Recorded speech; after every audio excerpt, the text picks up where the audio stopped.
दोस्तों हाल ही में भारत के रक्षा मंत्री राजनाथ सिंह ने ये कहा है इंडियन आर्म्ड फोर्स से कि भारतीय सेना को तैयार रहना होगा अनएक्सपेक्टेड। और ये जो अनएक्सपेक्टेड शब्द यूज करा है और ये बहुत इंपॉर्टेंट है। और फिर उन्होंने बोला है कि हमको ध्यान रखना पड़ेगा जो हमारी नेबरिंग कंट्रीज में हो रहा है और अचानक से अनएक्सपेक्टेड हो सकता है जिसके लिए हमें पहले से ही प्रिपेयर रहना होगा। जैसे ही राजनाथ सिंह ये स्टेटमेंट देते हैं उसके बाद भारत अग्नि 4 का टेस्ट कर देता है। और जो ये भारत की अग्नि 4 मिसाइल है ये एक इंटरमीडिएट बैलिस्टिक मिसाइल है और जो अग्नि 4 की रेंज है वो है 4000 किलोमीटर।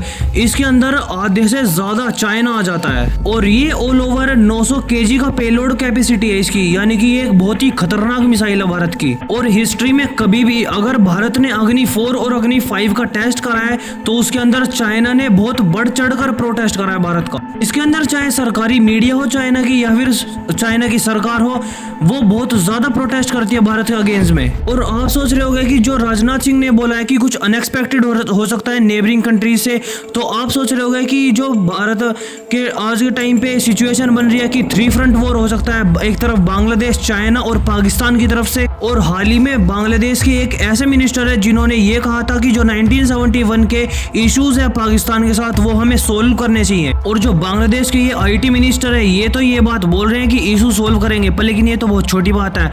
पर लेकिन आज के टाइम पे बांग्लादेश बहुत ज्यादा वेपन भी परचेज कर रहा है पाकिस्तान से। और हाल ही में BSF ने बांग्लादेश से ये भी बोला है कि जो तुम्हारे लोग इन्फ्लिट्रेट कर रहे हैं इंडियन बॉर्डर को और वो इंडिया के अंदर घुसे आ रहे हैं उनको रोको और अपने बॉर्डर के अंदर ही रखो, क्योंकि हम इलीगल इमिग्रेशन नहीं चाहते हैं। पर लेकिन मैं आपको बता दूं कि आज के टाइम पे भारत को चिंता नहीं करनी चाहिए 3 फ्रंट वॉर की, क्योंकि बांग्लादेश जो है वो एक बहुत छोटा देश है और जो बांग्लादेश के पास डिफेंस इक्विपमेंट है वो बहुत ही कम है भारत से। और अब तो जब भारत का डिफेंस मिनिस्टर भी इंडियन आर्म फोर्स को एक्टिव रहने के लिए बोल रहे हैं तो इस टाइम पे तो अग्नि 4 का मिसाइल टेस्ट बनता ही है। और ये जो टेस्ट है मैं आपको बता दूं ये सफल रहा है। और आप सोच रहे होंगे कि अग्नि 4 से तो अग्नि 5 बढ़िया है, तो अग्नि 5 का टेस्ट क्यों नहीं करा गया? तो मैं आपको बता दूं अग्नि 5 एक बहुत ही स्ट्रॉन्ग और पावरफुल मिसाइल है। उसको तभी हम यूज करते हैं जब हमें एक बड़ा मैसेज पहुंचाना होता है किसी भी दूसरे देश को। और अगर हम अग्नि 4 की भी कैपेसिटी देखते हैं तो उसके अंदर भी कंप्लीट चाइना आ जाता है। और अग्नि 4 एक ऐसी मिसाइल है जिसके अंदर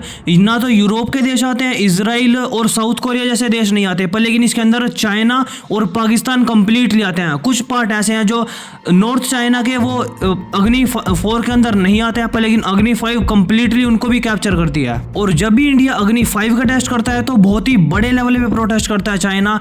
और प्रोटेस्ट तो अग्नि 4 के टाइम पे भी करा है और जो अभी हमने टेस्ट करा है इसके टाइम पे भी चाइना प्रोटेस्ट कर रहा है, पर लेकिन ये बहुत छोटे स्केल पर प्रोटेस्ट होगा। और चाइना भारत को ऐसा भी बोलता है कि जो अग्नि 5 की रेंज है ये बहुत कम बताता है इंडिया, और जो भारत बताता है कि अग्नि 5 की रेंज सिर्फ 5 से 6 किलोमीटर के बीच में, वो उससे कई गुना ज्यादा है, ताकि जो यूरोप के देश है और जो ऑस्ट्रेलिया है वो एक टाइम पे चिंता में ना जाए। और जो भारत की अग्नि 6 बनेगी उसकी इतनी ज्यादा रेंज होगी कि इसके अंदर कंप्लीट यूरोप, अफ्रीका के सारे देश और इवन ऑस्ट्रेलिया भी आता है और कुछ पार्ट अमेरिका का भी है जो अग्नि 6 की रेंज में आता है। और 2018 के अंदर तो चाइना यही बोल रहा था जब हमने अपनी अग्नि लॉन्ग रेंज मिसाइल का टेस्ट करा था कि भारत के ऊपर तो सैंक्शन लगा देने चाहिए, क्योंकि भारत तो एक बहुत ज्यादा लंबी रेंज वाली मिसाइल को टेस्ट कर रहा है और भारत पे ऐसे सैंक्शन लगाने की बात होती नहीं है। पर लेकिन अगर पाकिस्तान या फिर चाइना, ईरान कोई भी देश कर ले तो उनके ऊपर सैंक्शन लगाने की बात भी उठ जाती है। और इस बार भी पता है हमें कि इस टेस्ट के बाद भी चाइना बहुत ज्यादा प्रोटेस्ट करने वाला है।